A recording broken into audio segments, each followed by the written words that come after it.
The dark cosmos. Stay cosmic. November, the 3rd of 2469. Ben Dawson reporting in on this log. It's day 72 on planet HK617.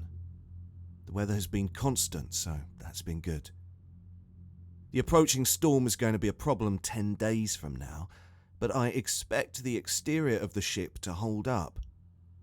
The only problem would be food, because I don't know how long that storm is going to go on within this area. Storms usually last months, so it'll be interesting to see how I'm going to get through this, much less be rescued. I'm not sure if this is going to be my last log, but I'm trying to keep positive, even as everything seems to be closing in on me. It's hard. I thought I could get through this, but I don't know anymore. I don't know. A beep clicked as that log ended. I stared at the control panel with my fingers tapping soundlessly against the clean metallic sheen of the surface. There was a blinking indicator from the communication relay that was probably an unread message from my control center. I did not care about their messages, or what they wanted to tell me. The only thing I cared about was getting off this planet. Talking to them was not going to make me feel any better. For now, all I had was time. A lot of it. I should have gotten up from my chair and done any of my scheduled tasks. That was not only because they kept me sane, but because I was the only one here, so if I didn't do them, then who would? Space exploration was always a team effort, and I was starting to learn that lesson the hard way. If I didn't maintain the water channels, I was going to be drinking my own sweat soon enough. I had to clip the climbing vines from around the ship to prevent them from being absorbed by this godforsaken planet. My daily hunting gave me some food and also kept me fit in a place that sucked me drier than a bag of chips. I hated the situation. It would be so much easier to just lie back and just let this planet take me. I could easily be absorbed within this planet's reaching vines and become a part of it. A thud shook me out of my seat and made me grab the makeshift spear I crafted. I glared at the scanners and saw nothing on its surveillance. My back arched as I sat forward. I knew I was being ridiculous holding onto my spear. It was not like there was anything that could get inside the spaceship. As my eyes looked over the communication relay and the scanners, a flash of colour betrayed my newfound enthusiasm. I clicked on the display for the cameras. There were many cameras around the spaceship, and they barely caught the blur that swept past the images in front of me. Even then, I still caught sight of those grey claws, hairless, pasty skin, and white porcelain irises. I was not sure if it was from a nightmarish memory or my well-tuned instincts, but it was definitely that beast. The Bario. That's what Denise called it when we first interacted with it. Then it went on to kill Denise and the rest of my teammates, leaving me alone on this moss-infested rock. These beasts were making an effort to keep track of my location, and giving me a subtle reminder that I was on their territory. This was not how I expected my trip to this place to turn out. I thought I would come here to collect some samples, make some discoveries, and come home as one of the many space heroes immortalized into history. That was what I hoped, anyway. I continued to watch the surveillance, but it did not appear. Until its cold, ugly face appeared before camera number 2. It stared right at the camera. Or was it staring at me? It was an unshakable fear I could not defeat as it peered into my unseeable soul. My fingers curled tighter around the spear as the Bario twitched. The camera blacked out. What happened? My lips parted in confusion. Then the Bario moved in front of another camera feed, which it glared straight into this one. It blacked out as well. That was 2 cameras down now. What the hell was going on? It took me a while to realise that the Bario was taking out the cameras. I was blind. It took this beast more than 2 months, but it finally figured out a new thing and made sure I had no advantage over it. My shoulders tensed with the weight of dread my life carried now. What kind of catastrophe was this that I was facing up against? This beast was not going to scare me. I survived this long, and I was going to make sure I lived through this situation. My cold body was not going to lay on this accursed planet. I could not see the Bario anymore, but it was not like it could bash its way in, and it probably would have if it was a little bigger and stronger. A Bario was the size of an ox, with a barbed tail worthy of murder. It was a terrible, monstrous beast, and I hoped I would never see it again face to face. The estimated time they gave me until they got a ship to my location was going to be another month. Even then I should have been able to leave with the ship, but I couldn't, thanks to the damage the Barios caused. They did not attack the wings or the walls of the ship. They just damaged the engine flaps and dug up dirt around the ship. That told me one significant thing. They knew what a spaceship was, and they knew it was my only escape off this planet. They knew how to dismantle it and disable it. That was a frightening thought. Intelligent life. As much as I wanted to assume it was just lucky of them to figure it out, they figured it out too quickly. We always interacted with many creatures on the planets that we investigated, and they all had a variable degree of intelligence. The Bario surpassed anything we knew before. Soon enough, the sun dropped behind the tree line, and I was able to exit this ship. The plants I grew on the ship were not going to help me right now. They would take forever to bear fruit, and that assumed I was going to stay here that long. But, considering how things were going wrong, a part of me prepared for the possibility that I would be here for a very long time. It was a feeling that I could not shake. I tried to be positive, but it was getting harder the further I travelled from my ship.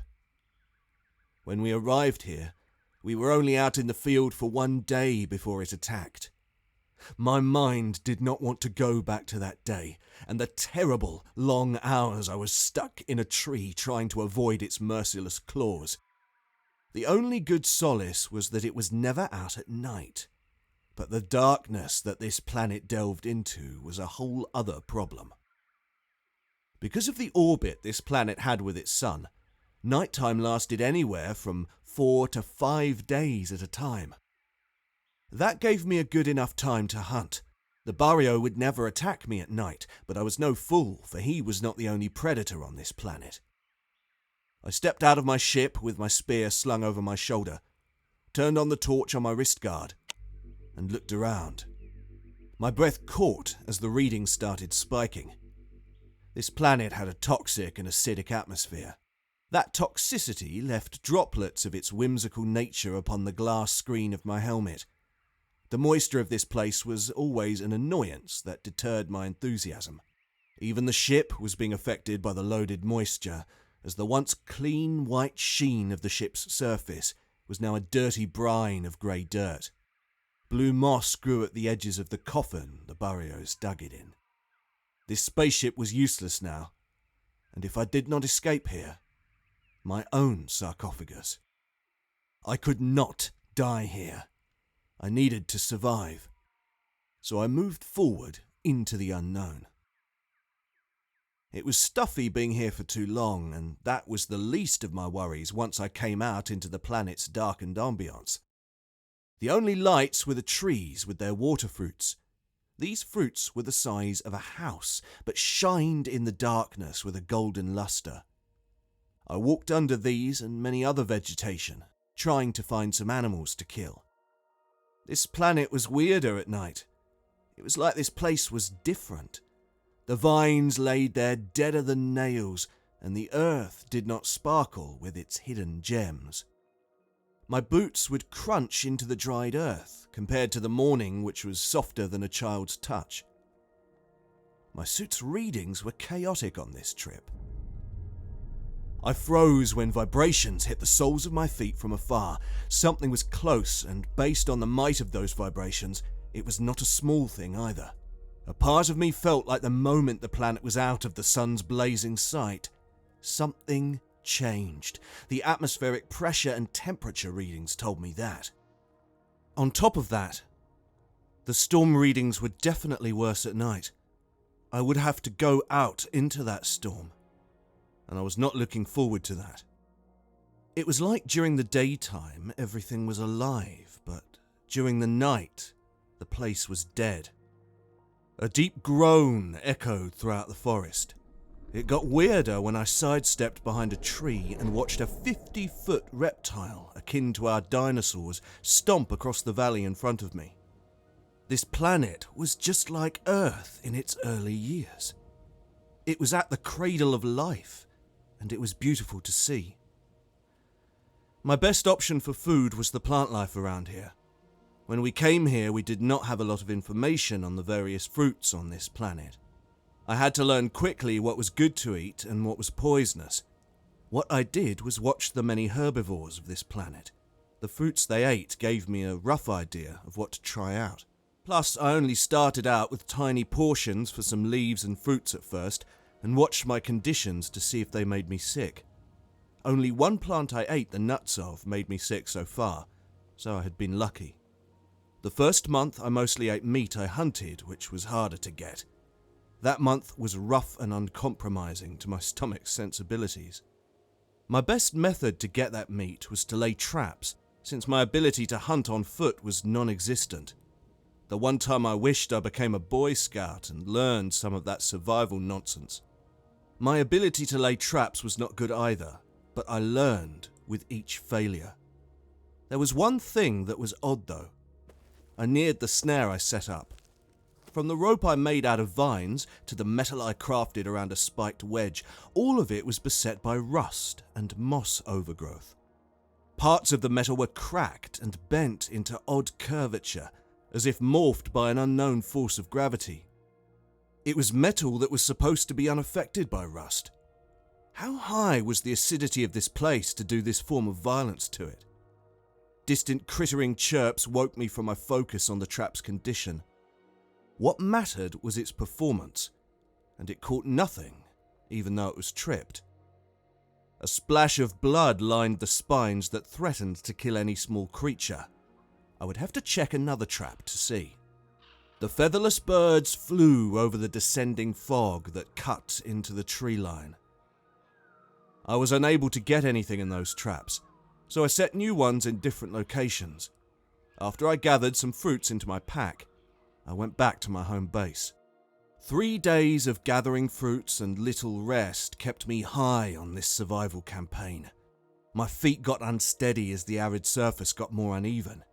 Here, a lot of logs hung in the strength of the vines that crossed 10 feet above me. The few logs lined the ground with enough moss over it to stake claim to its new possession. I almost stepped over the log until a creak made me stop. Was I imagining that? My head moved over the log to see the long body of a gigantic snake curling beside the log like water along the sandy banks. Where was the head? I looked on either side of the log and saw how long this slimy body stretched past the log's dry roots. It was probably best to not find out. I stepped back and walked around it, which led me up a hillside. This patch of the land was filled with more ground foliage and a prettier presentation of the flower culture. The colours of this display were bright against the darkening sky. A small mammal moved through a column of bushes and popped its head out of a trinket of red flowers. The fur was brown and its eyes were big and bold. Such a cuddly creature had to die at my hands. It was almost sad. Almost.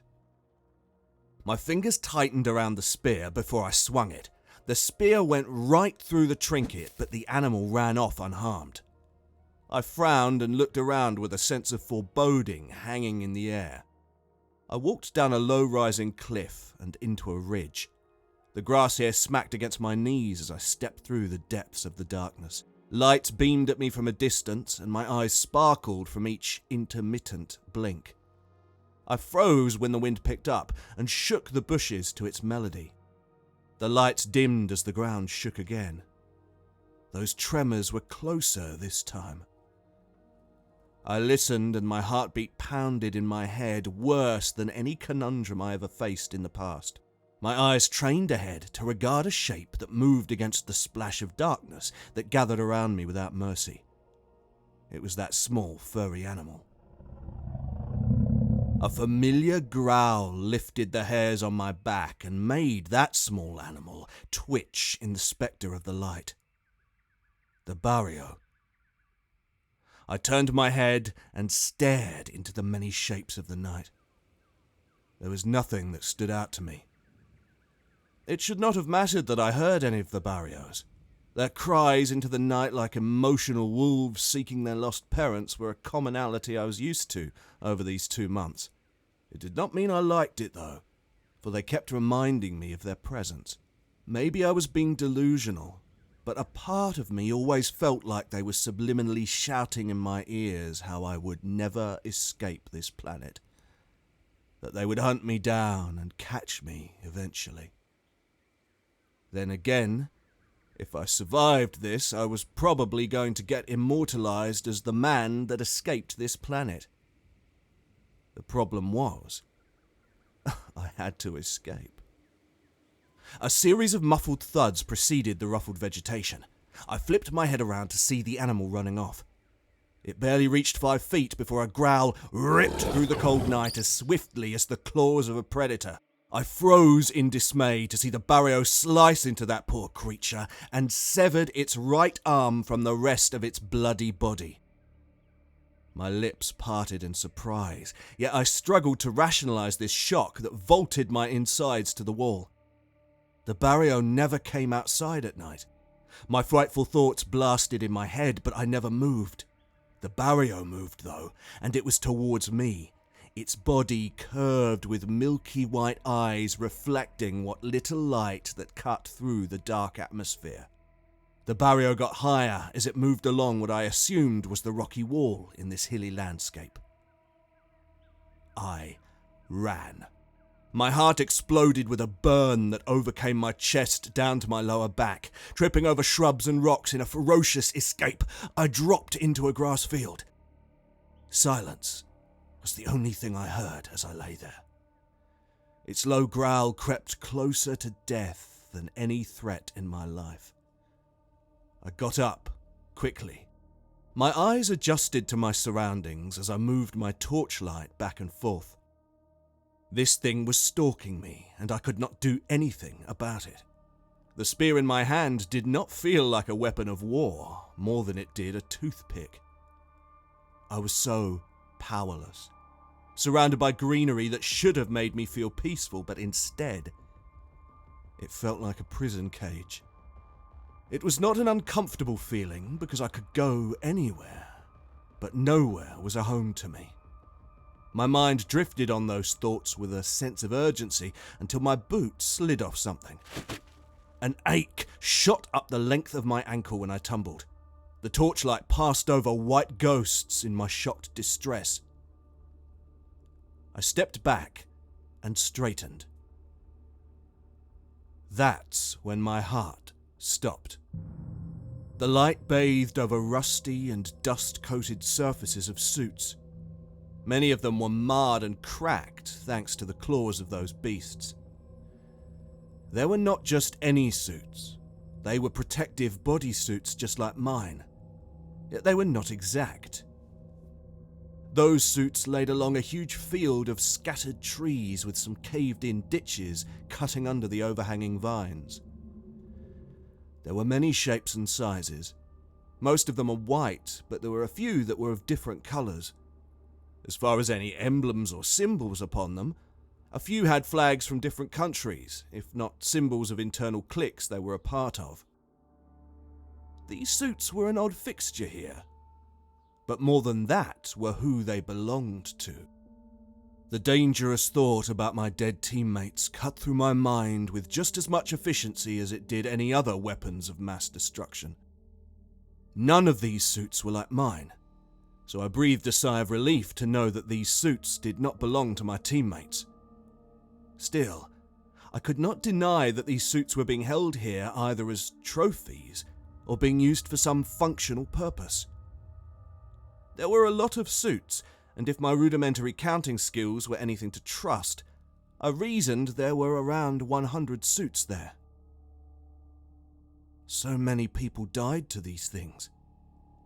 On this planet, we were not the predator, but the prey. I knew little about the Bario. All I knew about them was that they were hungry for meat, and my teammates were that meat. I was the only one left, and I carried the weight of all of them with me. Surviving was not just a personal goal for me. It was the only way to honor all of my past teammates. I realized that now. If I ended up like any of the other suits on this ground, I would have failed them. The rustle of leaves made me turn around. Everything was still, and that terrified me more than anything else. Why did these devils have to sneak around so much? I gritted my teeth and passed my torch's light over the leaves, moss-covered rocks, and the darkness that lurked within.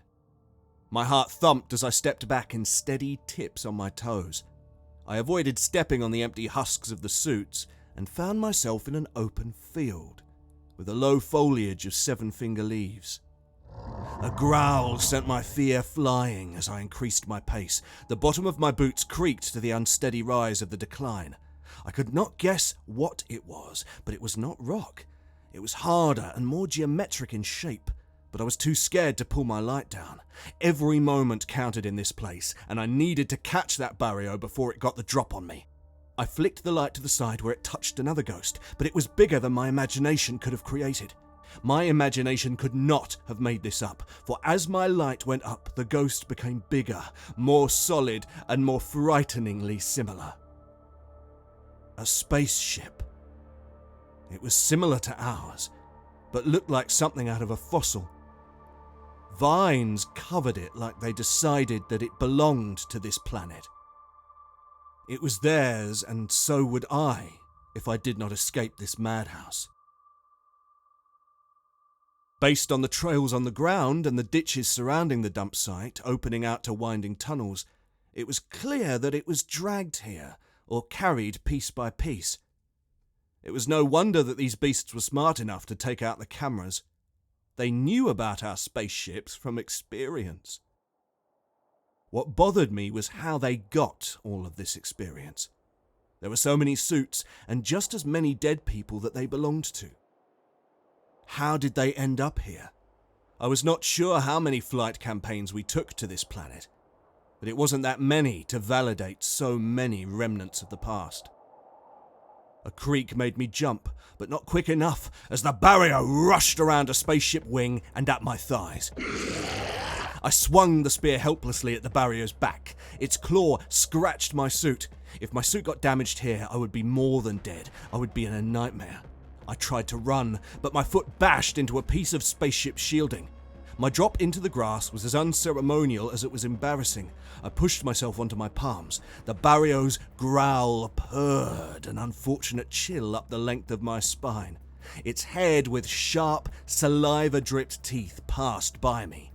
Those eyes rolled under its narrowed eyelids and regarded me as nothing more than garbage.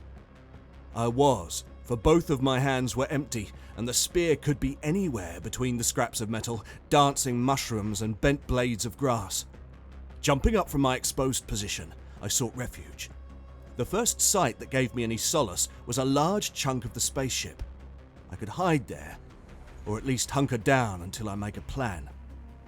The Bario bashed into my side and I fell forward. My chest crashed onto something solid, but there was a punch to the exchange of vibrations between surface to skin. I turned around, and the Bario scratched into my chest and neck. The Bario glared its glorious incisors and pulled them back in a fierce desire to devour me. I was shaken with terror and froze. A hiss exploded into my left ear as an annoying alarm blasted in my ear in hopes I knew the danger. The warning was never necessary. As my arm pushed into the Bario's neck, it rolled up and over me as its claws tried to grasp for my helmet. I was not losing to any jungle rat as I tried to roll from under this beast. My knee crashed into the stomach of the Bario and it yelped. I spun and jumped up into a run. My heart blasted a drum of mercy and chaos in my mind. I hopped over a large piece of shrapnel and pushed through a narrow section of the ship's wall. The loud thud that followed behind me as I slowed to a stop and looked back at this beast. It snarled and bared its fangs as its outstretched arm tried to claw at me. The Bario could not pass through the narrow passage, but I knew it was a mere nuisance to it. I walked down the debris-laden corridor of what was left of this ship. The walls were mangled and hole-ridden. Not big enough to be a threat to me because of a predator, but big enough to compromise this space. I navigated myself over fallen utensils and plastic containers as I reached the edge of a cockpit. The bloodstains worried me. A predator must have gotten inside this spaceship. Could it get to me? I looked behind me and saw nothing but darkness. The growls of the Bario were absent. My wrist lifted the torchlight to reveal the edges of the surrounding corridor and other debris. I stepped back on instinct. How far did I walk? My boots knocked against something hard and I tumbled. I leveled myself and looked down at a communication box. It was pretty strange to see it unlatched from the dashboard, but as I looked around at the damage, a lot of stuff was missing and chaotically thrown about. My chest depressed, yet relaxation grabbed my shoulders. This device could have recordings of this team, just like the box back at my spaceship. I checked to see if the battery was good, and it was. From there, I grabbed one of the chairs and sat on it, and then I pressed play. The crackle of the white noise was a comfort to my ears. January the 14th of 2470. Ben Dawson reporting in on this log. That was the last time I ever felt comfortable.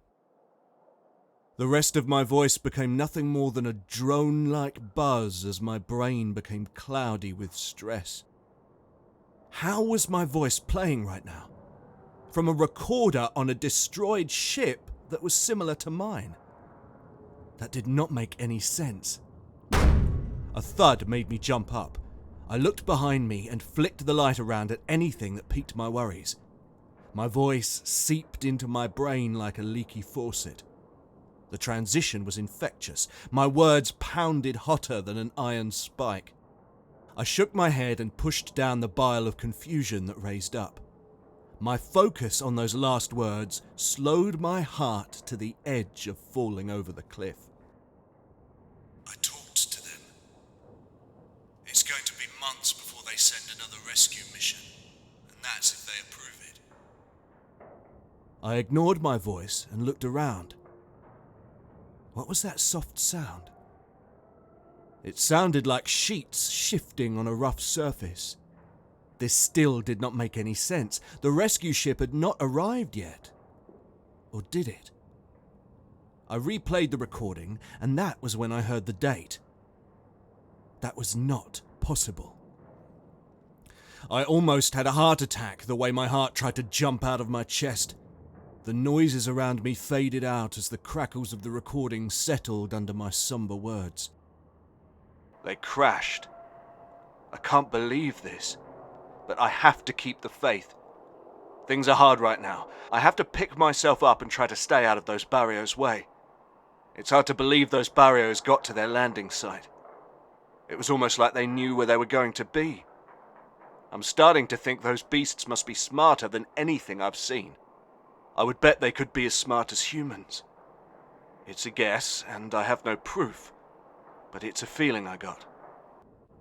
A low creak made me look up to my right. The way they move, coordinate their hunts, it's planned. Maybe I'm losing myself since I've been here for so long. I moved the torchlight to reveal what was around me. There was nothing but a large swab of blood stretched up the length of the wall. I talked to them. It's going to be months. The recording drowned out until I swore my heart stopped.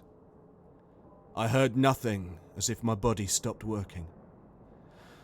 Optimism was a strange thing, and it was clear I lost it a long time ago. Surrounded by darkness, with only one light that was battery-powered, stuck on a planet that felt like a prison, and listening to the creaks of a prowling predator, I was lost as much as my confidence. My arms fell away and slacked. I did not care anymore. My hope was on that rescue. I worked all these months toward that eventuality. Would warning them even matter? A long, high-pitched screech was the answer. I did not even lift my light to look around. What might be months could be years, because when I remembered this ruined spaceship had been here all this time, I died inside. I stood there with those encroaching thuds behind me, for I knew my future was darker than the blackest hearts.